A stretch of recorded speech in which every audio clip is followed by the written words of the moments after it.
The lord. దేవుని నామానికి మహిమ కలుగును గాక.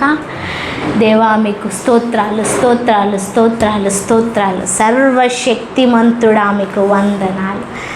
దేవా మీకు వందనాలు వందనాలు వందనాలు వందనాలు. We are so near to God second coming. దేవుడు రెండవసారి రావటానికి మనము చాలా సమీపంగా, చాలా దగ్గరగా ఉన్నాం. అయితే కొన్ని క్యాలిక్యులేషన్స్ చెప్తాను. ఎంతవరకు కరెక్టో ఎంతవరకు రాంగో తెలియదు, కానీ యాజ్ పర్ ఏంటంటే కొన్ని ఇంతకుముందు చరిత్రలో జరిగిన దాన్ని బట్టి కొన్ని మాటలు బయటికి వస్తున్నాయన్నమాట.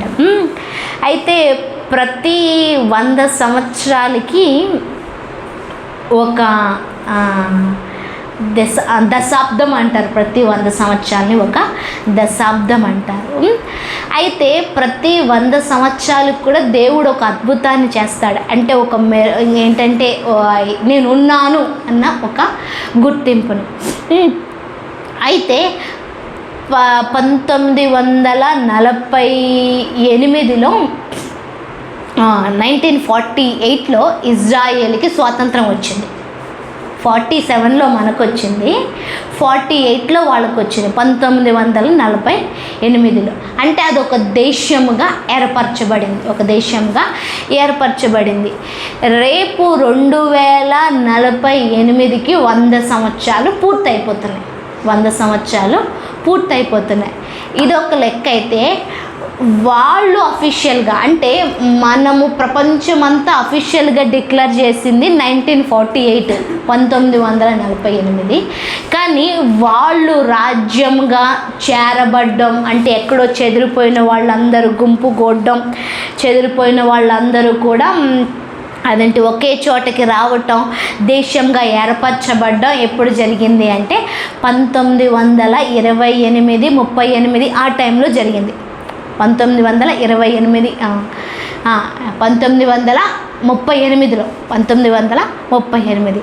ఆ క్యాలిక్యులేషన్స్ బట్టి చూస్తే 100 సంవత్సరాలు ఎప్పుడు పూర్తవుతున్నాయి అంటే 2038కి. ఇందాక క్యాలిక్యులేషన్స్ బట్టి చూస్తే 2048కి 100 సంవత్సరాలు పూర్తవుతుంది. 100 సంవత్సరాలు పూర్తవుతే ఏంటండి అన్న ప్రశ్న రావచ్చు. అయితే ఈ సమయం ఉండగానే, ఈ దశాబ్దం ఉండగానే నేను వస్తాను అన్న మాట, వాక్యాలు, లేఖనాలు, ప్రవచనాలు బైబిల్ గ్రంథంలో ఉన్నాయి. ఇది పూర్తవ్వకుండానే నేను వస్తాను అనేసి. అంటే చాలా బైబిల్ స్కాలర్స్ కానీ కొంతమంది ప్రవక్తలు కానీ చెప్తున్నది ఏంటి అంటే ఈ 2038 కానీ 2048 లోపే, అంటే ఆ ఎండింగ్ మధ్యలోనే రెండవ రాకడ రావచ్చు. ఖచ్చితం అని చెప్పట్లేదు. ఎందుకు కాలాలు సమయాలు తెలియదు కదా. దొంగ వచ్చినట్లు నేను వస్తానని చెప్పాడు కదా. ఇప్పుడు క్యాలిక్యులేషన్స్ మీకు ఎందుకండి అంటే కొన్నిసార్లు క్యాలిక్యులేషన్ బట్టి మన ప్రవర్తన, మన జీవితం, మన ద్వారా సంఘము ద్వారా సొసైటీ ద్వారా దేశము, ప్రపంచము ఆధారపడి ఉంటుంది. మనకు టైమింగ్స్ లేకపోతే, అంటే మనకు మెనుకవలు లేకపోతే సంఘానికి ప్రపంచంలో ఉజ్జీవం రాదు. ఉజ్జీవం అంటే ఎక్కడి నుంచో ఏదో కాదు, మనలోంచి మార్పు, మనము వేసే ఒక అడుగు, మన నోటి నుంచి వచ్చే ఒక ప్రార్థన ఒక ఉజ్జీవాన్ని రగిలిస్తుంది.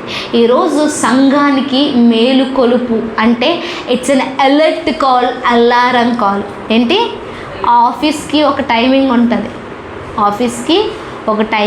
ఆ టైమింగ్లోకి వెళ్ళకపోతే ఊరుకోడు బాసు. ఒక రోజు 2 రోజులు అంటే ఓకే.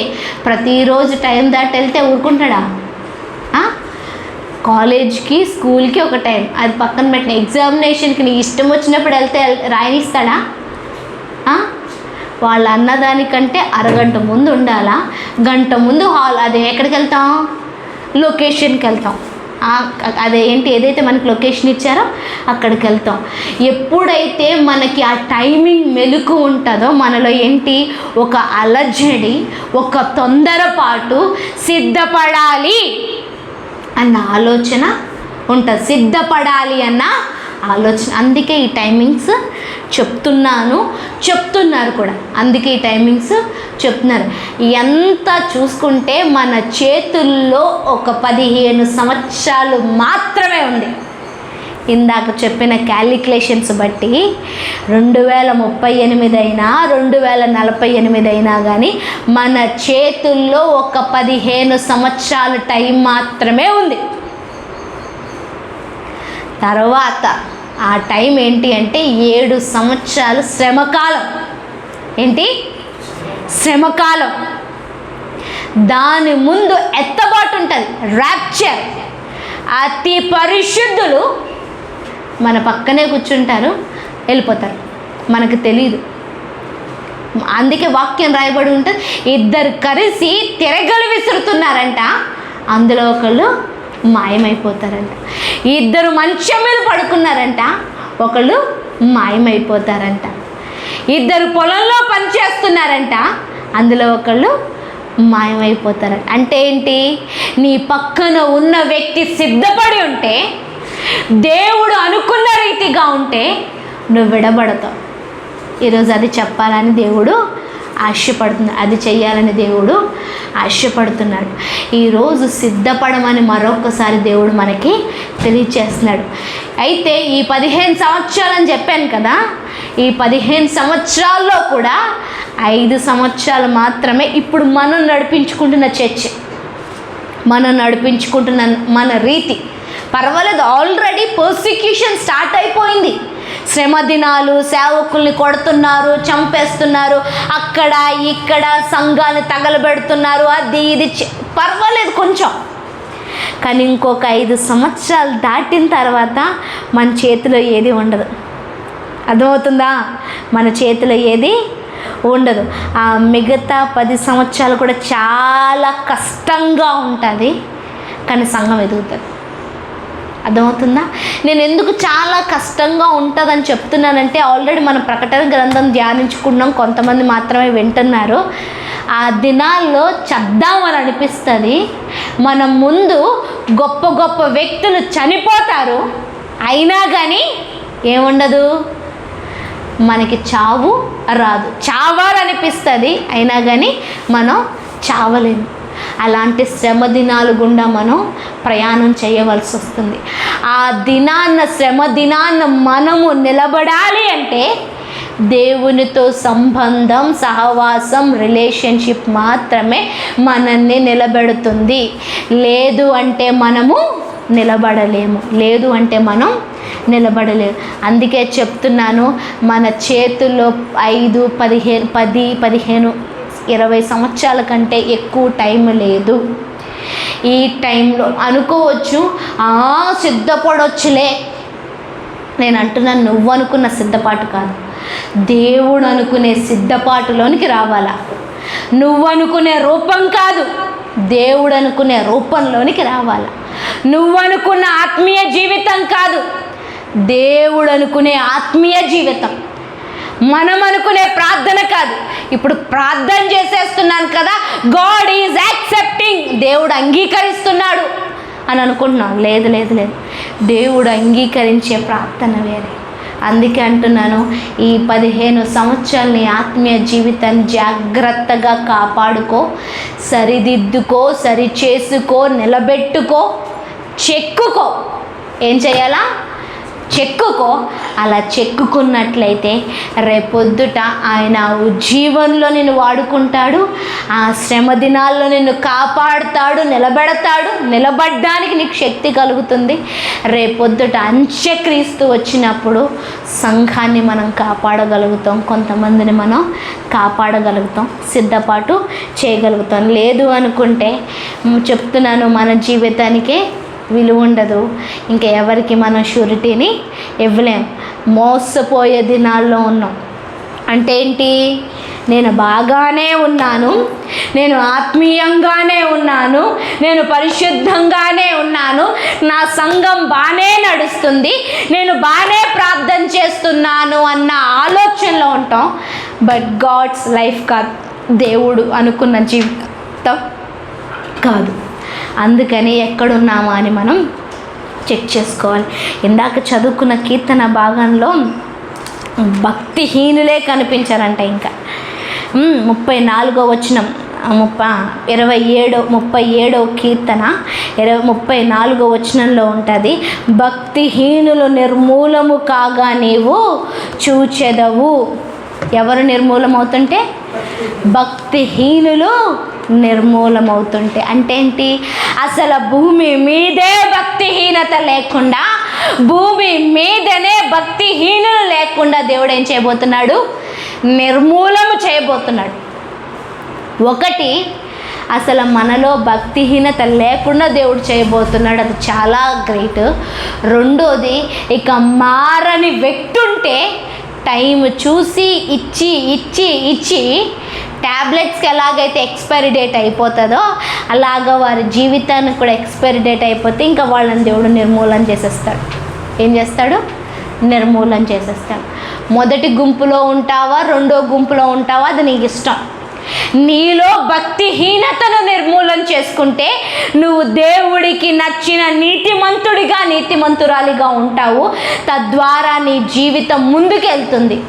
లేదు, దేవుడిచ్చిన సమయాన్ని నిర్లక్ష్యం చేస్తే, దేవుడిచ్చిన సమయాన్ని అదేంటి మనము పట్టించుకోకుండా, బాగు చేసుకోకుండా ఉంటే దేవుడు మనన్నే నిర్మూలన చేస్తాడు. ఎందుకు? భక్తిహీనత మన జీవితాన్ని ఏం చేస్తుంది? పాడు చేస్తుంది. అంటే భక్తే లేకపోవడం మన జీవితాన్ని ఏం చేస్తుంది? పాడు చేస్తుంది. అందుకు ఈరోజు దేవుడు మాట్లాడుతున్న మాట ఏంటి అనేసి అంటే, యెహోవా కొరకు కనిపెట్టుకొని ఉండుము, ఆయన మార్గమును అనుసరించుము, భూమిని స్వతంత్రించుకున్నట్లు ఆయన నిన్ను హెచ్చించును, భక్తిహీనులు నిర్మూలము కాగా నీవు చూచెదవు. పైనున్న వాగ్దానం నీలో నెరవేర్చబడాల. 37వ కీర్తన 34వ వచనం ఏంటి? భూమిని స్వతంత్రించుకున్నట్లు ఆయన నిన్ను హెచ్చించును. భూమి. ఒక పని ఎవరికి అప్పచెప్తాం?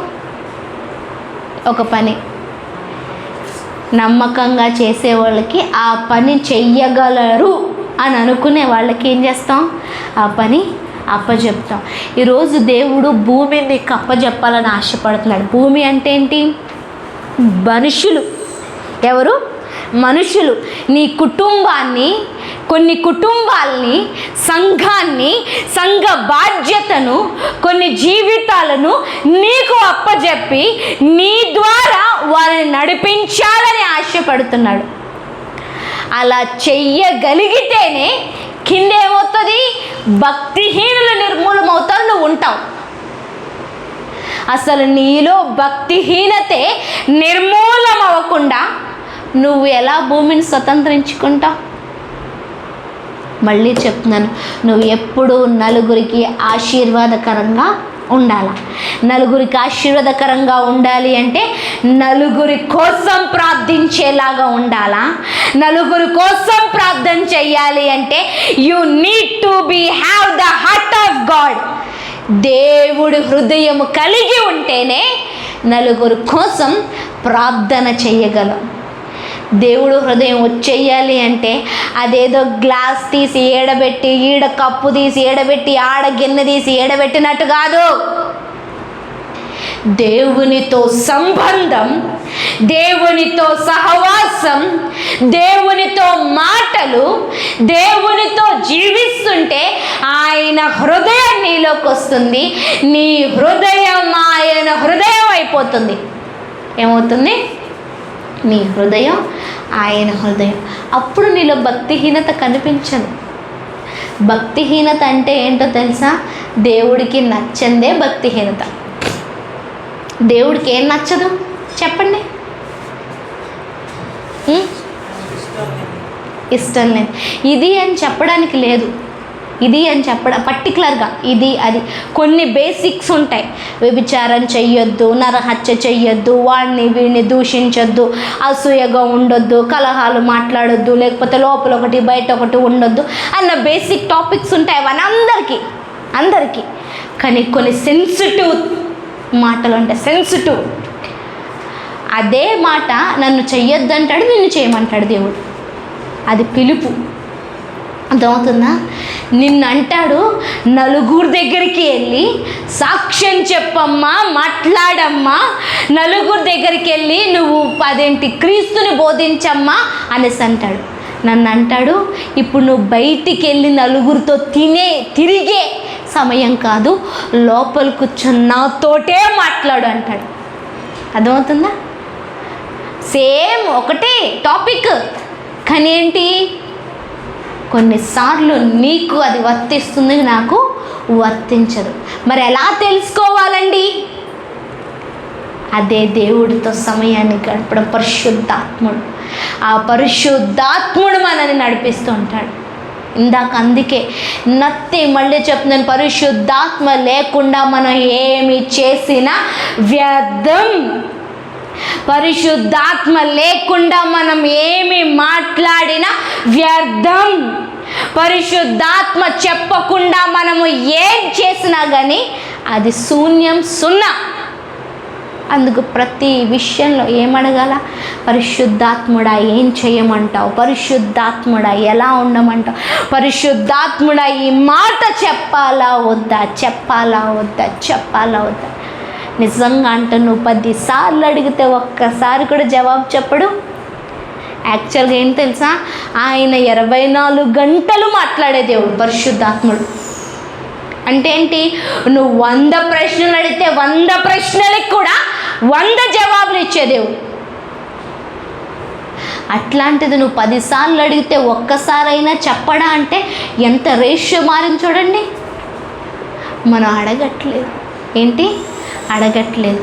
ఈరోజు దేవుడు నీకు నాకు అప్పచెప్తున్న బాధ్యత, పని ఏంటి? భూమిని స్వతంత్రించుకొనుట, కుటుంబాన్ని స్వతంత్రించుకొనుట, కుటుంబాన్ని దేవుడి సన్నిధిలోనికి తీసుకురావట. ఊరికనే వచ్చేది.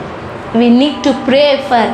మనం వాళ్ళ గురించి ప్రార్థన చేయాలి. వాళ్ళు వచ్చినట్లు ప్రార్థన చేయాలి. 35వ వచనం, భక్తిహీనుడు ఎంతో ప్రబలయుండుట నేను చూచి ఉంటేని. 37వ కీర్తన 35వ వచనం. 37వ కీర్తన 35వ వచనం, భక్తిహీనుడు ఎంతో ప్రబలయునుట నేను చూచి ఉంటిని, అది మొలచిన చోటనే విస్తరించిన చెట్టు వలె వాడు వర్ధిల్లియుండెను. అయినను ఒకడు ఆ దారిన పోయి చూడగా వాడు లేకపోయెను. నేను వెతికితిని గాని వాడు కనబడక పోయాను. నన్ను చాలామంది అడిగిన ప్రశ్న, అడుగుతూనే ఉన్న ప్రశ్న, అదేంటండి వాళ్ళు అలా ఎదిగిపోతున్నారు? వాళ్ళు తప్పులు చేసినా ఫలించేస్తున్నారు, లేదంటే వాళ్ళు పాపం చేసినా వర్ధిల్లుతున్నారు, లేదంటే మనము ఆశ్రయిస్తున్న సేవిస్తున్న దేవుణ్ణి కాకుండా వేరే వాళ్ళు ఎదిగిపోతున్నారు, ఫలిస్తున్నారు అంటే ఆ ప్రశ్నకు ఒకటే జవాబు ఏంటి? వాడు ఎంతో ప్రబలయుండుట నేను చూచి ఉంటిని, అది మొలచిన చోటునే విస్తరించిన చెట్టు వలె వాడు వర్ధిల్లియుండెను. అయినను ఒకడు ఆ దారిన పోయి చూడగా వాడు లేకపోయాను. ఇప్పుడు వాడు ప్రబలుతున్నాడు. నువ్వు అనుకుంటున్న వ్యక్తులు కానీ, నువ్వు అనుకుంటున్న దుష్టుడు కానీ, పాపం కానీ. కొన్నిసార్లు నేను బాధపడతాను. మొన్నే ఒకళ్ళు చెప్తున్నారు, ఈ పాపం చాలా ఎక్కువైపోయింది అక్క. ఇంతకుముందు అమ్మాయి అబ్బాయి ప్రేమించుకునే వాళ్ళు ఇప్పుడు అమ్మాయి ప్రేమించుకుంటున్నారు, అబ్బాయి ప్రేమించుకుంటున్నారు, అమ్మాయి పెళ్లి చేసుకుంటున్నారు, అబ్బాయి పెళ్లి చేసుకుంటున్నారు. నిజంగా ఇద్దరు కలిసి వెళ్తుంటే వాళ్ళు ఎవరో ఏంటో అర్థం కావట్లేదు. చాలా దారుణంగా ఉన్నాయి. కలిసి జీవిస్తున్నారు, కలిసి సహవాసం చేస్తున్నారు. మీకు చాలా వింతగా ఉందేమో, కొన్ని సంవత్సరాల నుంచి జరుగుతుంది, కొన్ని సంవత్సరాల నుంచి ఇది జరుగుతుంది. మన భారతదేశంలో కూడా వచ్చింది. అమ్మాయి పెళ్లి చేసుకోవచ్చు, అబ్బాయి పెళ్లి చేసుకోవచ్చు. ఇది సృష్టికి వ్యతిరేకం. దేవుడు ఆజ్ఞకు వ్యతిరేకంగా చేసేవాళ్ళు ఎవరు? దుష్టుడు, సాతాను. అంటే సాతాను వాళ్ళ జీవితాల్లోకి చొరబడి, ఏం కాదురా, అమ్మాయి అయితే అబ్బాయి అయితే కుటుంబం విస్తరిస్తుంది, ఎవడు పెంచుతాడు, రెస్ట్రిక్షన్స్, ఎవడు ఏం చేస్తాడు, నువ్వు అమ్మాయితోటే పాపం చేయి, నువ్వు అబ్బాయితోటే పాపం చేయి, తప్పు లేదు అని వాడు ఏం చేస్తున్నాడు? వాళ్ళ మనసులోకి, మైండ్లోకి వెళ్ళి జీవితాలను నాశనం చేస్తూ, కొన్ని ఆపరేషన్స్ చేపించుకుంటూ, శరీరాల్ని పాడు చేసుకుంటూ, కుటుంబాల్ని నాశనం చేస్తూ, కుటుంబ వ్యవస్థే లేకుండా దుష్టుడు దేవుడి ఆజ్ఞకు వ్యతిరేకంగా చెయ్యాలి అనే ఆలోచన. కొన్నిసార్లు కొన్ని పాపాలు చూసినప్పుడు, ఇలాంటి మాటలు విన్నప్పుడు బాధ కలుగుతుంది. అయ్యో ఏంటి ప్రభు నువ్వేం చేస్తున్నావు, మరి ఆపొచ్చు కదా, మరి అడ్డగించవచ్చు కదా, అదేంటి నువ్వు లేని జీవితాలు ఎదిగిపోతున్నారు, వారి వ్యాపారాలు కానీ, వారి కుటుంబాలు కానీ, వాళ్ళ సమృద్ధి కానీ ఎదిగిపోతుంది, మేమేమో ఇంకా ఇట్లాగే ఉన్నాం, మేము ఇంకా అనారోగ్యంతోనే ఉన్నాం, మేము ఇంకా బలహీనతతోటే ఉన్నాం, మేము ఇంకా ఎదగలేదు, ఫలించలేదు, ఇంకా తక్కువగానే ఉన్నాం, వాళ్ళు అలా ఎదిగిపోతున్నారంటే దానికి ఒక్కటే జవాబు, అయినను ఒకడు ఆ దారిన పోయి చూడగా వాడు లేకపోయెను, నేను వెదకి తిని గాని వాడు కనబడకపోయెను. అకస్మాత్తుగా మాయమైపోతారు. మళ్ళీ చెప్తున్నాను, దుష్టుడు, చెడు, పాపము, భక్తిహీనత క్షణాల్లో మాయమైపోయే రోజు రాబోతుంది. క్షణాల్లో అంతమైపోయే రోజు రాబోతుంది. ఆ రోజు అందులో నువ్వు ఉండకూడదనే దేవుడు ఆలోచన. ఆ రోజు అందులో నువ్వు మాయమైపోకూడదు. ఎస్, ఈరోజు కష్టం అనుభవిస్తున్నావు, ఈరోజు శ్రమ అనుభవిస్తున్నావు, ఈరోజు తెగులు అనుభవిస్తున్నావు, ఈరోజు నిందలు అనుభవిస్తున్నావు, ఈరోజు ఆర్థిక ఇబ్బందులు అనుభవిస్తున్నావు, ఈరోజు ఒంటరితనాన్ని అనుభవిస్తున్నావు, ఈరోజు కొద్ది జనాంగమే అని బాధపడుతున్నావు. కానీ ఒక్క రోజు వచ్చేటప్పటికి నీ ముందు చెట్టు వలె ప్రబలిన వారు పాపం, దుష్టుడు కనిపించదు. కనిపించదు. ఈరోజు దేవుడు నిన్ను హెచ్చించబోతున్నాడు. అదే రాయబోతుంది, దేశాన్ని స్వతంత్రించుకునేలాగా నేను నిన్ను హెచ్చిస్తాను అంటూ దేవుడు మాట్లాడుతున్నాడు. అలా ఉండాలి అంటే దేవుడు నిన్ను నమ్మాలి అంటే మనల్ని ప్రేమించే వారిపైనే నమ్మకం ఉంటుంది. ఈరోజు దేవుడు నిన్ను ప్రేమించాలి అంటే ఆయనతో పాటు సమయాన్ని గడపాలి. ఈరోజు నిర్దోషులను కనిపెట్టుము, యథార్థవంతులను చూడుము, సమాధానపరచు వారి సంతతి నిలచును గాని ఒక్కడైనను నిలవకుండా అపరాధులు నశించుదురు, భక్తిహీనుల సంతతి నిర్మూలమగును. ఇక్కడ 2 సంతానాలు ఉన్నాయి, నీతిమంతుల సంతానం, భక్తిహీనుల సంతానం. నిర్దోషుల సంతానం, యథార్థవంతుల సంతానం, సమాధానపరచువారు, సమాధానం కలిగిన వారి సంతానం, భక్తిహీనుల సంతానం. చాలామంది అనుకుంటారు, మనం నీతిగా, యథార్థంగా, న్యాయంగా జీవిస్తే ఏం వస్తుందండి, ఆడు అన్యాయం చేస్తున్నాడు, వాడు లంచం తీసుకుంటున్నాడు, లంచం ఇస్తున్నాడు, లేకపోతే పాపం చేస్తున్నాడు, లేకపోతే వాడి మాటలే బాగోవు, వాడి జీవితమే బాగోవు, అయినా వాడు హెచ్చించిపోతున్నాడు అంటే ఒకరోజు పులిస్టాప్ పడిద్ది. ఇక్కడ అదే చెప్తుంది, ఒకరోజు వాళ్ళ సంతానం ఏం చేయబడుతుంది, నిర్మూలన చేయబడుతుంది. నిజంగా చెప్తున్నాను, కొన్నిసార్లు మనం చేసిన తప్పుకి మన పిల్లలు అనుభవించాలి శిక్ష, తప్పు. అందుకే ఇక్కడ రాయబడింది. అందుకే మనం ఎలా ఉండాలంట, యథార్థవంతులుగా ఉండాలంట, నిర్దోషులుగా ఉండాలంట, సమాధానం కలిగిన వారిగా ఉండాలంట. మనము దేవుడితో సమాధానం కలిగి ఉంటే ప్రపంచంతో సమాధానాన్ని కలిగి ఉంటాం. మనం దేవుడు చూస్తున్నాడు అన్న భయంతో అన్ని విషయాల్లో నిర్దోషత్వాన్ని పాటిస్తే మన పిల్లలు జీవిస్తారు. యథార్థంగా అంటే దేవుడు చెప్పినట్లుగా మనం జీవించటం మొదలు పెడితే మన బిడ్డలు యుగ యుగాలు అంటే దేవుడు ఏర్పరిచిన దినాలన్నీ కూడా వాళ్ళు జీవిస్తారు. మనము నిర్దోషులం కాకుండా, యథార్థవంతులం కాకుండా, దేవుడితోటే సమాధానం లేనప్పుడు ఇంకా మనుషులతో సమాధానం ఉండదు. అలాగుంటే భక్తిహీనుల లెక్కలో మనము కూడా ఉన్నట్లే.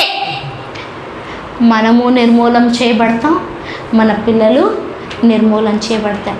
లాస్ట్ వీక్ మనం చదువుకున్న వాక్యం ఇదే ఉంటుంది. ఇదే 37వ కీర్తన అదేంటి 25వ వచనంలో ఉంటుంది. వారి సంతానము భిక్షమెత్తుకొనుట నేను చూడలేదు. ఎవరి సంతానం? ఎవరి సంతానం? నీతిమంతుల సంతానం. ఎవరు నీతిమంతులు?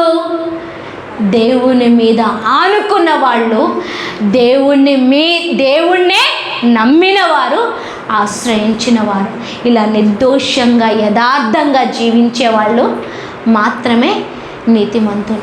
ఈరోజు దేవుడు నిన్ను నన్ను మళ్ళీ చెప్తున్నాను. ఈ కీర్తన చాలా స్పెసిఫిక్గా మాట్లాడుతుంది భక్తిహీనత గురించి, నీతిమంతుల గురించి. భక్తిహీన ఏమవుతారు, నీతిమంతులు ఏమవుతారు, వారి సంతానం ఏమవుతుంది, వారి జీవితం ఏమవుతుంది. అందుకని మనం ఎలా ఉన్నాము అన్నది ఎప్పటికప్పుడు మనం టెస్ట్ చేసుకుంటూ ఉండాలా.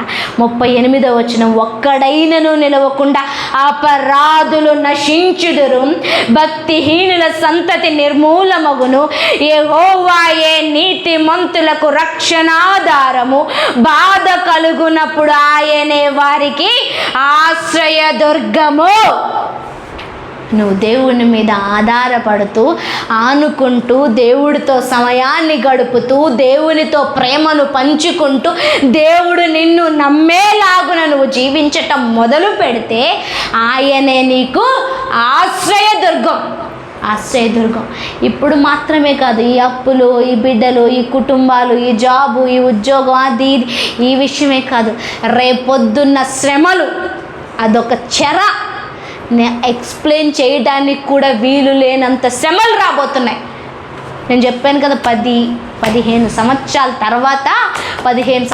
తర్వాత నిజమైన దేంటో తెలుస్తుంది. ఆల్రెడీ అంత్యక్రీస్తు ఉన్నాడు, వచ్చాడు, వాడు ప్రిపేర్ అవుతున్నాడు, బయటపడలే ఇంకా. అంత్యక్రీస్తు అంటే క్రీస్తు విరోధి ఆల్రెడీ వచ్చాడు, వాడు ప్రిపేర్ అవుతున్నాడు, ఇంకా బయటికి ఎక్స్పెల్ అవ్వలేదు, బయటికి రాలేదు. 15 సంవత్సరాల తర్వాత రావచ్చు. అర్థమవుతుందా? బయటపడతాడు. ఎందుకు ఈ విషయం చెప్తున్నానంటే ఆల్రెడీ 3వ మందిరపు కన్స్ట్రక్షన్ స్టార్ట్ అవుతుంది. ఇది ఎందుకు ఇంత క్లియర్గా చెప్తున్నారు, ఇంత ఖచ్చితంగా ఎట్లా చెప్తున్నారండి దానికి కారణం ఇది. 3వ మందిరపు నిర్మాణం మొదలవుతుంది. ఆల్రెడీ ఎర్ర పెయ్యిని బలి చేశారు. ఎప్పుడైతే ఎర్ర పెయ్యి కనిపిస్తుందో దానికి అర్థం అంటే ఇన్ని సంవత్సరాలుగా ఇశ్రాయేల్లో ఎర్ర పెయ్యి అన్నది పుట్టలేదు. మనకి ఆవులు తెలుసా? తెల్లవి చూసారా? ఆవులు ఎప్పుడైనా ఎర్ర ఆవు చూసారా? అది ఎర్ర ఆవు పుట్టింది, పెయ్యి పుట్టిందంటే, పిల్ల పుట్టిందంటే దానికి అర్థం ఏంటి అంటే అది పుట్టిన ఇంత వయసుకి దాన్ని బలి ఇవ్వాలా, అది బలి ఇచ్చారంటే ప్రపంచానికి టైం స్టార్ట్ అయ్యింది అని అర్థం. ప్రపంచానికి టైం స్టార్ట్ అయింది. వాళ్ళు ఆ పెయ్యిని బలి ఇచ్చేశారు. ఇక అనుదిన బలి అర్పణములు మొదలవుతాయి. ఈలోపు ఆ మందిరపు కన్స్ట్రక్షన్ స్టార్ట్ అవుతుంది. అది స్టార్ట్ అవ్వాలంటే ఇంకా చాలా యాక్చువల్గా అండర్ గ్రౌండ్లో చాలా జరుగుతున్నాయి. ఎందుకంటే అది యుద్ధంతో కూడినది. ఎప్పుడైతే అక్కడ ఉన్న మాస్క్ తీస్తారో, వీళ్ళు కన్స్ట్రక్షన్ మొదలు పెడతారో, 3వ ప్రపంచ యుద్ధం స్టార్ట్ అవుతుంది. అంటే అన్ని దేశాల యుద్ధం. ఆల్రెడీ కంబోడియా, తైవాన్ యుద్ధంలో ఉంది. సౌత్ కొరియా, రష్యా, యుక్రెయిన్ వార్లో ఉంది. ఎప్పటి నుంచో ఇజ్రాయెల్ మిగతా దేశాలతో వార్లో ఉంది. ఇంకొన్ని దేశాలు ఇవన్నీ కూడా 3వ ప్రపంచ యుద్ధం. చిన్న యుద్ధాలు ఇప్పుడు జరుగుతున్నాయని, చిన్న యుద్ధాలు. రేపొద్దున అణుబాంబు వదిలితే ఇక ఆ ప్రాంతంలో మొక్క కూడా మొలవదు.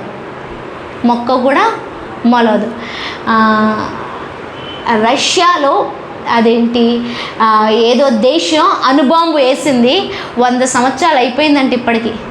కానీ ఆ ప్రాంతం చూస్తే ఇక నిజంగా చెప్పాలంటే ఎంత మొన్నే మళ్ళీ చూపించాడు, న్యూస్లో చూపించాడు, ఇంటర్నెట్లోకి వచ్చింది ఆ పిక్చర్ చూపించాడు. 100 సంవత్సరాలు దాటినా కానీ ఇప్పుడు ఆ ప్రాంతంలో కనీసం మొక్క కూడా అంటే జీవమే లేదు, జీవమే లేదు. ఆ వాసనకి అంటే ఆ గాలి పీల్చి చచ్చిపోయిన వాళ్ళు ఉన్నారు. అంటే ఇట్స్ అనే ఫుల్ ఆఫ్ కెమికల్స్. ప్రపంచం మీదకి ఇలాంటి దాడులు రాబోతున్నాయి. ఇవన్నీ దేనికి సూచన అంటే దేవుడు రాబోతున్నాడు అని అర్థం. దేవుడు రాబోతున్నాడు అని అర్థం. ఆయన వస్తున్నాడు అంటే ఆయన ఎదుర్కోవడానికి మనం సిద్ధంగా ఉండాలి కదా. అందుకే నేను అంటాను, ఫస్ట్ సెటిల్ యువర్ లైఫ్. నీ ఆత్మీయ జీవితం నువ్వు యేసయ్య, నీకు యేసయ్యకున్న బంధాన్ని సెటిల్ చేసుకోండి. మిగతావన్నీ ఆయన చూసుకుంటాడు.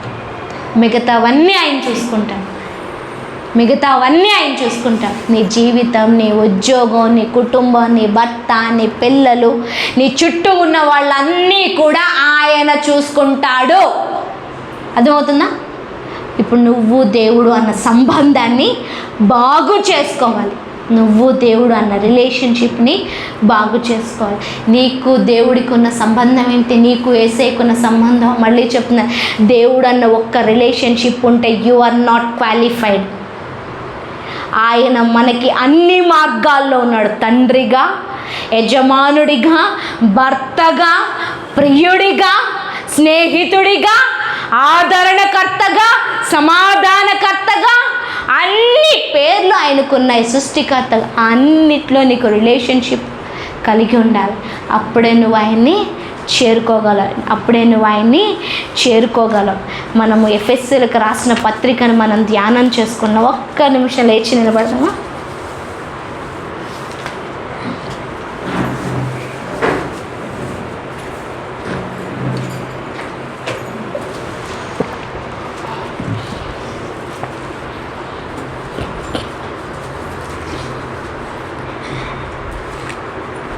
మోషే ప్రార్థించగా మన్నాను కురిపించితివి. మోషే ప్రార్థించగా మన్నాను కురిపించితివి. యెహోషువ ప్రార్థించగా సూర్య చంద్రుల నాపి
చెరసాల బద్దలాయే,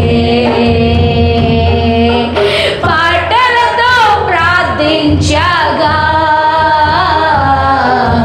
చెరసాల బద్దలాయే.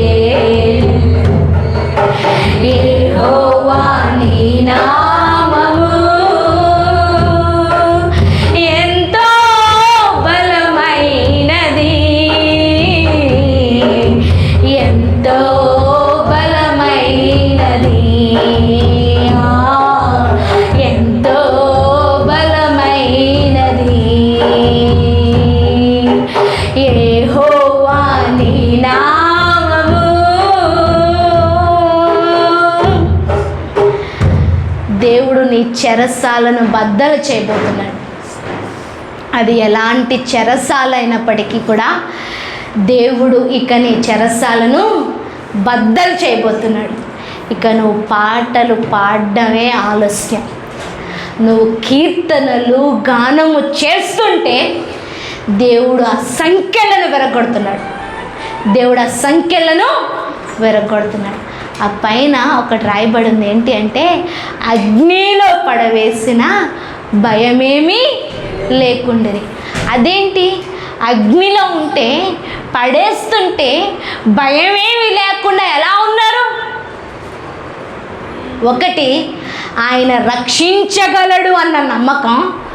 రెండోది, ఒకవేళ రక్షించకపోతే ఆయన్నే చేరుకుంటాము అన్న విశ్వాసం. ఆయన్నే చేరుకుంటామన్న విశ్వాసం. ఈరోజు నీకు శ్రమలు, ఇబ్బందులు, కష్టాలు, నష్టాలు ఎందుకు వస్తాయి తెలుసా? పడేస్తే ఆయన రక్షించగలడు అన్న విశ్వాసం, నమ్మకం నీలో ఉందా లేదా?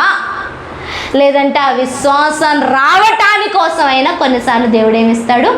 శ్రమలు ఇస్తాడు. ఇందాక మాట్లాడుకున్నాం కదా, భక్తిహీనులు ప్రబలేరు, వాళ్ళకి కష్టాలే రావు, వాళ్ళకి రోగాలే రావు, వాళ్ళకి బాధలే రావు అంటే వాళ్ళు దేవుడు వేలో లేడు. ఒకరోజు మాయమైపోతారు, మనం వెతికినా కానీ కనిపించరంట. కానీ దేవుడు మనల్ని నిత్యము నిలిచేలా చేస్తున్నాడు. నిత్యము నిలిచేలాగా మనం ఉండాలి అంటే ఏంటి? అగ్నిలో పడవేసే సంఘటనలు వచ్చినా, అగ్నిలో ఉన్నా నేను నశించిపోను, దేవుడు రక్షించటానికి సమర్థవంతుడు నాతో ఉన్నాడు అన్న విశ్వాస ప్రయాణంలోనికి మనల్ని నడిపిస్తున్నాడు. అన్న విశ్వాస ప్రయాణంలోనికి మనల్ని, ఒకవేళ నీకు నమ్మకం రావట్లేదేమో దేవుడు చేస్తాడని, దేవుడు విడిపిస్తాడని, దేవుడు రక్షిస్తాడని, దేవుడు వాడుకుంటాడని, దేవుడు నిలబెడతాడని, దేవుడు దీవిస్తాడన్న నమ్మకం రావట్లేదేమో, ఈరోజు ఆ విశ్వాసం రావటం కోసం ఇంకొంతకాలం అగ్నిలో దేవుడు ఉంచబోతున్నాడు. ఇంకొంతకాలం అగ్నిలో దేవుడు ఉంచబోతున్నాడు. నువ్వు త్వరగా నేర్చుకున్నావు అనుకో, త్వరగా టైం అయిపోతుంది. ఇంకా నమ్మకాన్ని పెట్టుకోలేదనుకో, ఇంకా విశ్వసించలేదనుకో, ఇంకొంచెం టైం పడుతుంది. ఇంకో ఆలోచన ఏంటి తెలుసా? ఇంకో స్టెప్ ఏంటి తెలుసా? ఇప్పుడు ఈ అగ్నిలో కాలిపోతే రెండో క్షణం ఎక్కడుంటాను? దేవుణ్ణి చేరుకుంటాను. ఆ విశ్వాసం ఎప్పుడు వచ్చిందంటే, నేను దేవుడికి అనుకున్నట్లుగా జీవిస్తే, దేవుడు అనుకున్నట్లుగా నా జీవితం ఉంటే, అప్పుడు చనిపోయినా పర్లేదు, ఎక్కడ చేరుకుంటాను? నేను దేవుణ్ణి చేరుకుంటాను అన్న ఆలోచన. కానీ చాలామందికి ఈ కాన్ఫిడెంట్ ఉండదు, ఎందుకంటే మనం దేవుడు అనుకున్నట్లుగా జీవించట్లేదు. ఈరోజు దేవుడు ఈ రెండో దానికి కూడా ప్రిపేర్ చేస్తున్నాడు. దేవుడు అనుకునే విధంగా మనం జీవిస్తూ ఉంటే మనం కన్ను మూసిన క్షణం ఎవరిని చేరుకుంటాం? ఆయన్ని చేరుకుంటాం. ఆయన్ని చేరుకోవాలన్నదే ఆయన ఆశ. అందుకోసమే నేను అగ్నిలో పడేసి ఏం చేస్తున్నాడు? రుద్దుతున్నాడు. ఈ శ్రమలు ఎందుకు అంటే నిన్ను సువర్ణముగా మార్చటానికి. ఈ పరిస్థితులు ఎందుకంటే నిన్ను సువర్ణముగా మార్చటానికి. నించొని వింటానంటే వినొచ్చు, లేదంటే కూర్చుంటానంటే కూర్చోవచ్చు, ఇది మీ ఇష్టం. ఎఫెసీలకు రాసిన పత్రిక 2వ అధ్యాయం, ఎఫెసీలకు రాసిన పత్రిక 2వ అధ్యాయం, క్రీస్తుతో కూడా మనము కూర్చున్నాము అన్న మాట దగ్గర మనం అదేంటి ఆపాము. 7వ వచనం, 6వ వచనం నుంచి నేను చదువుతున్నాను. ఎఫెసీయులకు రాసిన పత్రిక 2వ అధ్యాయం 6వ వచనం. క్రీస్తు యేసునందు ఆయన మనకు చేసిన ఉపకారము ద్వారా అత్యధికమైన తన కృపామహిమైశ్వర్యమును రాబోవు యుగములలో కనుపరుచు నిమిత్తము క్రీస్తు యేసు నందు మనలను ఆయనతో కూడా లేపి పరలోకమునందు ఆయనతో కూడా కూర్చుండబెట్టెను. ఏ రోజైతే రక్షణ పొందావు, నిజంగా మారు మనసు పొందావు, మనసుని మార్చుకున్నావు, ఆ రోజు యేసుక్రీస్తుతో కూడా నువ్వు లేపబడ్డావు. ఆ రోజే యేసుక్రీస్తుతో కూడా పరలోకమునందు నువ్వు కూర్చుండబెట్టబడ్డావు. అర్థమవుతుందా? చాలామంది ఫస్ట్ ఓకే నేను చనిపోయి తిరిగి లేచాను, ఇప్పుడు నాది నూతన జీవితం అని అంటారు తప్ప నేను క్రీస్తుతో కూడా కూర్చుండబెట్టబడ్డాను అంటే దానికి నమ్మటానికి వాళ్ళకు విశ్వాసం చాలదు. It's not. మనం ఏదో చేస్తే దేవుడు రక్షించలేదండి. నువ్వేదో చేస్తావు కాబట్టి దేవుడిని తిరిగి లేపలే. నువ్వేదో చేస్తావు కాబట్టి దేవుడు పాపాలు తుడిచేయలే. ఆయన అనుకున్నాడు కాబట్టి నీ పాపాలు తుడిచాడు. ఆయన అనుకున్నాడు కాబట్టి నిన్ను స్వస్థపరిచాడు. ఆయన అనుకున్నాడు కాబట్టి నిన్ను లేపాడు. చనిపోయిన నిన్ను ఆయన అనుకున్నాడు కాబట్టి ఇప్పుడు లేపిన నీ ఆత్మను క్రీస్తుతో కూడా కూర్చుండబెట్టాడు. ఇప్పుడు మన ఆత్మ ఎక్కడుంది? మన ఆత్మ ఎక్కడుంది? ఎస్, మన ఆత్మ దేవునితో పాటు కూర్చుండబెట్టబడింది. ఇట్స్ నాట్ నేను నా సొంత మాటలు కదా, వాక్యం ఏమయ్యిందో అదే చెప్తున్నాను. మరి మనలో ఆత్మ లేదా అని అనొచ్చు. ఈ ఆత్మకున్న స్పెషాలిటీ, శక్తి ఏంటంటే అట్ ద సేమ్ టైం దేవుడితో ఉండగలదు, మనలో ఉంటుంది. పరిశుద్ధాత్మ గురించి మనం మాట్లాడుకుంటున్నాం కదా, మనలో పరిశుద్ధాత్ముడు ఉంటాడంటే పొందుకున్న తర్వాత అట్ ద సేమ్ టైం పరలోకంలో దేవుడి ముందు కూడా పరిశుద్ధాత్ముడు ఉంటాడు. నీ పక్క వ్యక్తిలో కూడా పరిశుద్ధాత్ముడు ఉంటాడు. అది ఏంటి ఆ స్పెషాలిటీ? ఇచ్చిన సృష్టికి అతీతమైంది కదా అంటే అవును, ఆత్మ దేవుడి దగ్గర నుంచి వచ్చింది, అందుకే సృష్టికి అతీతమైన కార్యములు ఆత్మ చేయగలరు. ఏది కోల్పోయాడు ఆదాము అంటే ఈ అధికారాన్నే కోల్పోయాడు. ఏంటి? ఈ ఆత్మే చనిపోయింది. ఏ ఆత్మ? దేవునితో కూడా ఉండే ఆత్మ, తనలో కూడా ఉండే ఆత్మను కోల్పోయాడు కనుకే యేసుక్రీస్తు రావాల్సి వచ్చింది. యేసుక్రీస్తు తర్వాత మన ఆత్మకు విడుదల అంటే చనిపోయి తిరిగి లేచాము, లేపబడిన మనము ఆత్మను కలిగి ఉన్నాము. అట్ ద సేమ్ టైం అదే ఆత్మ తండ్రి అయిన దేవునితో కూడా పరలోకమునందు కూర్చుండబెట్టబడింది. అంటే అట్ ద సేమ్ టైం ఒకే సమయంలో మన ఆత్మ మనలో ఉంటుంది, దేవునితో కూడా ఉంటుంది. ఇప్పుడు దీన్ని మనం దేవుడితో కనెక్ట్ చేసుకొని మనం ముందుకెళ్తున్నట్లయితే మనము దేవుడు అనుకున్న జీవితాన్ని జీవించగలం. అక్కడ రాయబడింది, ఆయన చేసిన ఉపకారముల ద్వారా అత్యధికమైన కృప మహదైశ్వర్యమును రాబోవు యుగములలో కనుపరుచు నిమిత్తం. ఎందుకు లేపాడయ్యా నిన్ను? ఎందుకు పరలోకంలో నీ ఆత్మను కూర్చోబెట్టాడు అంటే ఈ రాబోవు యుగాలలో, అంటే ఈ రాబోవు దినములలో, ఈ సంవత్సరంలో ఆయన ఉపకారమును, ఏ ఉపకారాన్ని నీకు చేశాడో అది తన కృపా మహదైశ్వర్యమును బట్టి ప్రజలకు కనపరచడానికి. ఎవరికి? ప్రజలకు కనపరచడానికి. You are the living testimony of God. నువ్వు దేవుడి చేత బ్రతుకుతున్న, జీవిస్తున్న సాక్ష్యమై ఉన్నావు. దేవుడు వచ్చి ఏదో చేయటం కాదు, నువ్వు నీ ద్వారా దేవుడు జరిగించుకోవాలని ఆశపడుతున్నాడు. నీ ద్వారా దేవుడు జరిగించుకోవాలని నీలోంచి మాట్లాడాలని ఆశపడుతున్నాడు, నీలోంచి కార్యాలు చేయాలని ఆశపడుతున్నాడు, నీలోంచి దేవుడు నిలబడాలని ఆశపడుతున్నాడు. అందుకే ఎప్పుడు అడుగుతున్నాం, వాట్ ఈజ్ అవర్ డ్యూటీ అని దేవుడిని అడగాల. ప్రభా నా పని ఏంటి నా పని? నలుగురు కని వాళ్ళని పెంచి వాళ్ళ కోసం 4 ఇల్లులు కొనేసి పెట్టేయడమా? అదా? మరి ఏంటి? దేవుడిని అడిగినప్పుడు ఆయన ఉపకారం చేస్తాడు. అది దానికి కావలసిన కృపను మహదైశ్వర్యాన్ని ఇచ్చి ప్రజలకు పంచుకోమని ఆయన వెల్లడి చేస్తాడు. ప్రజలకు పంచుకోమని ఆయన వెల్లడి చేస్తారు. మీరు విశ్వాసము ద్వారా కృపచేతనే రక్షింపబడి ఉన్నారు, ఇది మీ వలన కలిగినది కాదు, దేవుని వరమే. చాలాసార్లు నలుగురు సాక్ష్యం చెప్పడానికి, నలుగురికి దేవుడికి చెప్పడానికి, ప్రార్థన చేయడానికి మనం ఏదో చేయాలనుకుంటాం. It's not we, it's God, దేవుడు. అందుకే అంటున్నాను, నీలో ఉన్న ఆత్మకి పరిశుద్ధాత్మను జోడి చేస్తే ఆ పరిశుద్ధాత్ముడు నీలోంచి ప్రార్థన చేస్తాడు, ఆ పరిశుద్ధాత్ముడు నీలోంచి సాక్ష్యం చెప్తాడు, ఆ పరిశుద్ధాత్ముడు నీలోంచి కౌన్సిల్ చేస్తాడు, ఆ పరిశుద్ధాత్ముడు నీలోంచి పరిశుద్ధంగా ఉండటానికి నడిపిస్తాడు, ఆ పరిశుద్ధాత్ముడు నువ్వేం చెయ్యాలి, ఎవరికి ఏమి ఇవ్వాలి, ఎవరితో ఎలా ఉండాలి అన్నది నడిపిస్తాడు. ఇది కృపచేత నువ్వు పొందుకున్నదే, అది ఆయన ఇచ్చిన వరమే. ఏంటి వరం? ఏంటి? పరిశుద్ధాత్ముడు. వరం ఏంటి? పరిశుద్ధాత్ముడి ఆత్మీయ జీవితం.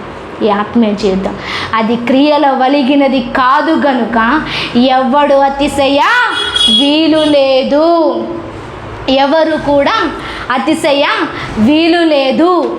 అతిశయపడాల్సిన, నేనేదో జీవిస్తానేమో, నన్ను ఎవరైనా అంటారేమో, నేను పరిశుద్ధంగా ఉండాలేమో, నేను అదేమో ఇదేమో, నువ్వు కాదు, నీలో ఉన్న దేవుడు, అది దేవుని క్రియ, అది దేవుని వరము. అతిశయపడ వీలు లేదు. It's not by you, it's by God. నువ్వు జీవిస్తున్న జీవితం కానీ, నీకు ఇచ్చిన ఆత్మ కానీ, నువ్వు నిలబడిన ఏదైనా కానీ దేవుడు నీకు ఇచ్చిన కృపయే, దేవుడు నీకు ఇచ్చిన కృపయే, దేవుడు నీకు ఇచ్చిన కృపయే. ఈరోజు ఆయన ఆత్మ ద్వారా ప్రజల ముందు నిలబడి దేవుణ్ణి ప్రత్యక్షపరచవలసిన జీవితం అనేది. దేవుణ్ణి ప్రత్యక్షపరచడానికే మనం పిలువబడ్డాం, ఎన్నుకోబడ్డాం. దేవుణ్ణి ప్రత్యక్షపరచడానికే మనం పిలువబడ్డాం, ఎన్నుకోబడ్డాం. ఆయనతో కూడా లేపబడ్డాం, ఆయనతో కూడా పరలోకమందు కూర్చుండబెట్టబడ్డాం. ఎందుకు? దేవుణ్ణి చూపించటానికి. ఇది క్రియల వలన జరిగినది కాదు. అందుకే సాక్ష్యం చెప్పటానికి, దేవుడి గురించి చెప్పటానికి, దేవుడి కోసం చెయ్యటానికి, దేవుడి కోసం ఇవ్వటానికి నా వల్ల కాదులే, ఏమంటారో, నేను చేస్తే, నేను పాడితే, నేను సాక్ష్యం చెప్తే, నేను సేవ చేస్తే, ఎవరు? నువ్వు కాదు చేసే సేవ. ఇట్స్ నాట్ యూ, ఆయన వరం అది. ఆయన చేస్తున్నాడు, ఆయనే చెయ్యాలా, అప్పుడు అది పర్ఫెక్షన్. ఆయనే చెయ్యాలా, అది పర్ఫెక్షన్. ఈరోజు దేవుడు అలా నడిపించడానికి ఇష్టపడుతున్నాడు, సిద్ధపడుతున్నాడు. మళ్ళీ చెప్తున్నాను, ఇది సిద్ధపాటు కాలం. ఏ యుగం అంటే ఇది మనం సిద్ధపడాల్సిన టైం ఇది. ఈ టైంలో నువ్వు సిద్ధపడకుండా, చెయ్యాల్సిన పనులు చెయ్యకుండా, దేవుడు నీకు చేసిన నువ్వు చెప్పకుండా నీ పనిలో నువ్వు ఉంటే ఎక్స్పైరీ డేట్ అయిపోయిన తర్వాత భక్తిహీనులు నిర్మూలన చేయబడినట్లు వారితో పాటు నువ్వు కూడా నిర్మూలన చేయబడతావు. ఈరోజు దేవుడు అలా అనుకోవట్లేదు కాబట్టి మళ్ళీ హెచ్చరించి మాట్లాడుతున్నాడు, హెచ్చరిక మాటలు మాట్లాడుతున్నాడు. అర్థమవుతుందా? ఈరోజు రేయి మొదలుకొని, అంటే డే స్టార్టింగ్ మొదలుకొని ఎండింగ్ వరకు కనీసం గుర్తొచ్చినప్పుడైనా, ప్రభువా నేనేంటి, నా జీవితం ఏంటి, నన్ను ఎందుకు పిలుచుకున్నావు, నేనేం చెయ్యాలి, ఈరోజు నన్ను ఏం చేయమంటారు అన్న ప్రశ్నతో మొదలుపెట్టండి. ఆయన తప్పకుండా నువ్వేం చేయాలో చెప్తాడు. కానీ ఈరోజు నువ్వు దేవుడు చెప్పిన ఒక్కరి గురించి ప్రార్థన చేస్తే చాలు. ఈరోజు దేవుడు నీకు చెప్పిన ఒక్క మాటను పంచుకుంటే చాలు. ఈరోజు దేవుడు వదిలిపెట్టుకోమన్నది అది ఒక్కటి వదిలిపెట్టుకుంటే చాలు. ఈరోజు దేవుడు వెళ్ళమన్న ఒక్క చోటికి వెళ్తే చాలు. అర్థమవుతుందా? ఇట్స్ అన్ ప్రొసీజర్ అండి, ప్రతిరోజు జరగాల్సిందే. ఏదో ఒక్కరోజు ప్రభువా నన్ను క్షమించండి, పరలోకానికి తీసుకెళ్ళిపోండి అంటే అవ్వదు. అందుకే సిద్ధపడమని చెప్తున్నాడు. పరలోకమందు ఆయనతో కూడా కూర్చుండబెట్టాడు. ఎందుకో తెలుసా? ఆయనతో పాటు పరిపాలన చేయడానికి. కీర్తనలో మనం చదువుకున్నాం, ఆయన ఏంటి, నీతిమంతులకు స్వతంత్రించుకోవటానికి భూమిని ఇస్తున్నాడు. అంటే ఏంటి? భూమిని ఏలే అధికారాన్ని, బాధ్యతను మన మీద పెట్టాడు. ఇప్పుడు మన ఆత్మ క్రీస్తుతో కూడా కూర్చొని ఉంది. ఇప్పుడు ఆయనతో కలిసి మనము భూమి మీదనున్న ప్రజలను పరిపాలన చెయ్యాలి. అది పర్ఫెక్షన్, అది జీవితం, అది లైఫ్. అందుకోసం చూసారా, దేవుడు ఎక్కడో కీర్తన నుంచి ఎక్కడో ఎఫెసీలకు ఆయన కనెక్ట్ చేశాడు. దేవుడికి ప్రణాళిక ఉందండి. He didn't do anything accidentally. ఏది కూడా అకస్మాత్తుగా దేవుడు చెయ్యడు. He is in control. గత కొన్ని రోజులుగా ఈ మాట నేను ఎక్కడో చూసా ఫస్ట్ టైం. అప్పటి నుంచి నన్ను God is in control, God is in control అంటే అది నన్ను ఏదో తడుతున్నట్టు అనిపిస్తుంది. అంటే దానికి అర్థం ఏంటి తెలుసా? ఆయన అన్నిటిపైన ఆధీనం, అధికారం కలిగి ఉన్నాడు. ఆయన లేకుండా ఏది జరగదు. ఆయన చెప్పకుండా ఏది అవ్వదు. అంటే దానికి అర్థం నీ జీవితం ఆయన కంట్రోల్లో ఉంది. ఎవరి జీవితం? నా జీవితం ఆయన కంట్రోల్లో. కొన్నిసార్లు మన తలకాయని బట్టి, మన ఆలోచనని బట్టి జరగాలి జరగాలి చేసే చేసే చేసే చేసే అని అంటూ ఉంటాం. పొద్దుట ఇదే ఆలోచిస్తున్న గాడ్ ఈజ్ ఇన్ కంట్రోల్ అన్న విషయాన్ని గురించి నేను, ప్రభువా ఏంటి ప్రభువా, దీనికి అర్థం ఏంటి, నువ్వేం చేస్తున్నావు, ఏం చెయ్యాలనుకుంటున్నావు అని అడుగుతుంటే God gave me an example. దేవుడు నాకు ఒక ఉదాహరణ ఇచ్చాడు. ఒక మెకానిక్ ఉన్నాడంట. అదేంటి, అంతేకాకుండా కారు తయారు చేసిన యజమానుడు ఉన్నాడంట. కారు తయారు చేసిన యజమానుడు. కారు కంటే ఒక పెద్ద యాక్సిడెంట్ అయిందంట. కారుకి ఒక పెద్ద యాక్సిడెంట్ అయ్యి కారు మొత్తం కూడా పాడైపోయింది. అయితే ఆ మెకానిక్ అంటున్నాడంట, నా దగ్గర చాలా స్పేర్ పార్ట్స్ ఉన్నాయి, ఏదో సెట్ చేసేసి అది ఇది సెట్ చేసేసి దాన్ని బాగు చేసేస్తాను అనేసి మెకానిక్ వచ్చి ఆ స్పేర్ పార్ట్స్ అన్నీ పెడుతున్నాడంట. అదొక పార్టు, ఆ కార్ది, ఈ మోడల్స్ చాలా ఉన్నాయి కదా, 100 మోడల్, ఎన్నో మోడల్స్ ఉన్నాయి. ఆ కారు మోడల్ది, ఈ కారు మోడల్ది, అదో కొంచెం ఇదో కొంచెం అన్నీ తీసుకొచ్చి పెడుతున్నాడంట. ఈ యజమానుడేమో కాదు అని తీసి పక్కన పెట్టేస్తున్నాడంట. ఈ మెకానిక్ ఏమో అది బాగుంటుంది, అది మ్యాచ్ అవుతుంది, ఈ ఇంజన్ బాగుంటుంది, ఈ డిజైన్ బాగుంటుంది అని మళ్ళీ తీసుకొచ్చి ఈ మెకానిక్ పెడుతున్నాడంట. ఈ యజమానుడు ఉన్నాడు కదా, ఈ కారుని ఎవరైతే సృష్టించారో అతను వచ్చి మళ్ళీ తీసేస్తున్నాడంట. ఈ మెకానిక్ కోపం వచ్చిందంట, చిరాకు వచ్చిందంట. ఏంటి పని అవ్వనివ్వు, నువ్వు ఎప్పుడో అయిపోవాల్సిన పని ఎప్పుడో రిపేర్ అయిపోవాలా, ఇప్పుడు కూడా రిపేర్ అవ్వనివ్వలేదు, నువ్వు ఎందుకు తీసేస్తున్నా అని చిరాకు పడి గట్టిగా అంటే, అప్పుడు కారు సృష్టించిన వ్యక్తి అన్నాడంట, ఈ కారు పలానా మోడల్, దీనికి సూటబుల్ అయిన ఇంజన్ని నేను తయారు చేశాను.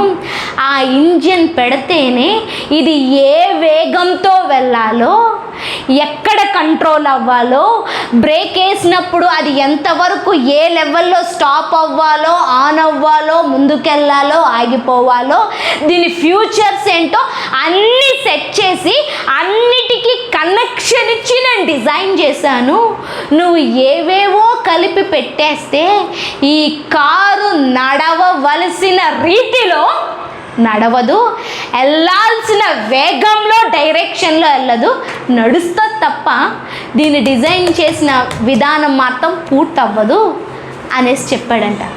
నాకు వినబడుతుంది, ఇవన్నీ వాయిస్ వినబడుతున్నాయి, ఇవన్నీ నాకు వినబడుతున్నాయి.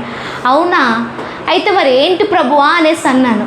మీ జీవితాల్లో కూడా ఏదో అయిపోవాలి, ఏదో జరగాలి, ఇదే కావాలి, వాళ్ళే కావాలి, తనే కావాలి, ఆమె కావాలి, అతనే కావాలి, ఇట్లాగే ఉంటే బాగుండు అనేసి నువ్వు ఏదేదో అది ఇది వాణ్ణి ఈమెను అది తెచ్చి పెట్టుకుంటే జీవితం నడుస్తుంది కానీ నీ జీవితం పట్ల దేవుడు అనుకున్న ప్రణాళిక మాత్రం పూర్తవదు. నేను ఎవరిని ఇస్తానో, నేను ఏది చెయ్యమంటానో, నేను ఎక్కడుండమంటానో, ఎవరిని పరిచయం చేసుకోమంటానో, ఎవరిని వదులుకోమంటానో అదే సెట్ చేసుకొని నువ్వు నడిస్తే, దానికోసం వెయిట్ చేస్తే, నేను నిన్ను డిజైన్ చేసిన వాడిని కదా, నాకు తెలుసు నీ జీవితానికి ఎవరు కరెక్టో, నాకు తెలుసు నీ జీవితంలో ఎవరు ఉండాలో, నాకు తెలుసు నీ జీవితంలో ఎప్పుడు ఏది జరగాలో. అప్పుడు పర్ఫెక్షన్ వస్తుంది. ఏమొస్తుంది? సంపూర్ణత వస్తుంది. నీ జీవితం పట్ల పిలుపు నెరవేర్చబడుతుంది జ్యోతి అన్న వాయిస్ వినిపించింది నాకు. అర్థమవుతుందా? అందుకే కొన్నిసార్లు జీవితం అతలాకుతలం అయిపోతుంది. ఎందుకు? మనకి ఇదే కావాలి, వాళ్ళే కావాలి, అదే కావాలి. మనం అనుకున్న స్పేర్ పార్ట్స్ తెచ్చి పెట్టుకున్నాం అనుకో, మిషన్ పనిచేయదు. మా బావగారు ఏం చేశారంటే, మిక్సీ జారు లోపలి ఉంటాయి కదా, అవి ఊడిపోయాయి, బ్లేడ్స్ ఊడిపోతే ఏం చేశాడు, వేరే మిక్సీ జార్స్ తీసుకొచ్చి దీనికి పెట్టేశాడు. మా అక్కో తెగ సంతోషపడిపోయింది, అబ్బా మా ఆయన రిపేర్ అయిపోయాడు, మంచిగా రిపేర్ చేశాడు అనేసి. అయితే ఆ బ్లేడ్లు దానికి పెట్టాడు కదా, ఇది పెట్టి మిక్సీ దారిలో పెడుతుంటే తిరుగుతుంది కానీ వస్తలేదు మిక్సీ బయటికి, జారు రావట్లేదు. ఎంతో కష్టపడి ఇంచుమించు అరగంట పైనే పట్టింది ఆ మిక్సీ జార్ని మిక్సీలోంచి బయటికి తీయడానికి. ఏంటా అని తీసిన తర్వాత మొత్తం మీద నైఫ్ అది ఇది బట్టి అన్నీ తీసిన తర్వాత ఏమైందంటే, ఈ బ్లేడ్ల కింద వైట్ది బ్లాక్గా ఉంటాయి కదా కొన్ని, అదే పువ్వులాగా ఉంటుంది, ఇది అందులో సెట్ అవుతుంది చూసా, అది రాసుకుపోయి ఉంది, కట్ అయిపోయి ఉంది.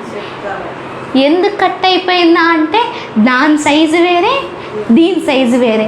ఈయన సైజు మార్చి పెట్టేటప్పటికి ఏమైంది, ఆ రఫ్ అయిపోయి ఇది మొత్తం కూడా కట్ అయిపోయింది. ఇప్పుడు బయటికి ఊడి రావట్లేదు, కట్ రావట్లేదు.